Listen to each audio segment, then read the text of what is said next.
जय श्री कृष्णा।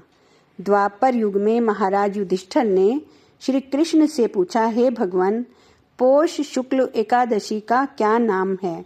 श्री कृष्ण बोले, हे राजन, इस एकादशी का नाम पौष पुत्रदा एकादशी है। इसमें भी श्री नारायण की ही पूजा की जाती है। इसके पुण्य से मनुष्य तपस्वी, विद्वान और लक्ष्मीवान बनता है और उसको पुत्र का भी वरदान मिलता है। मैं इसकी कथा कहता हूँ, ध्यान से सुनो। भद्रावती नगरी में सुकेतुमान नामक राजा राज्य करता था। उसकी रानी का नाम था शैव्या। कोई संतान ना होने के कारण सदा चिंतित रहते थे दोनों।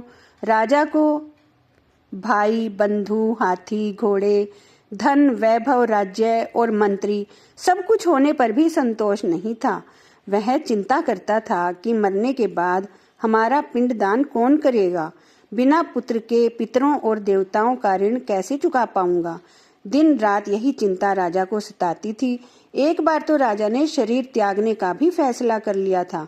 फिर सोचा, आत्मघात करना पाप है, तो इस विचार को त्याग दिया। एक दिन राजा अपने घोड़े पर वन गमन के लिए गया।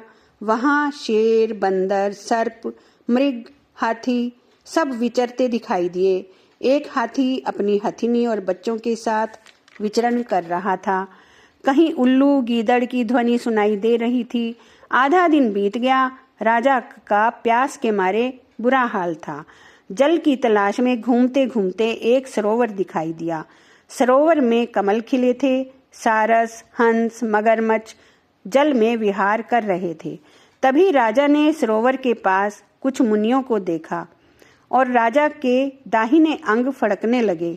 राजा शुभ शकुन समझकर मुनियों को प्रणाम करके उनके पास बैठ गए।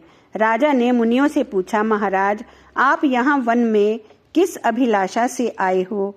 मुनियों ने बताया, आज संतान देने वाली पुत्रदा एकादशी है।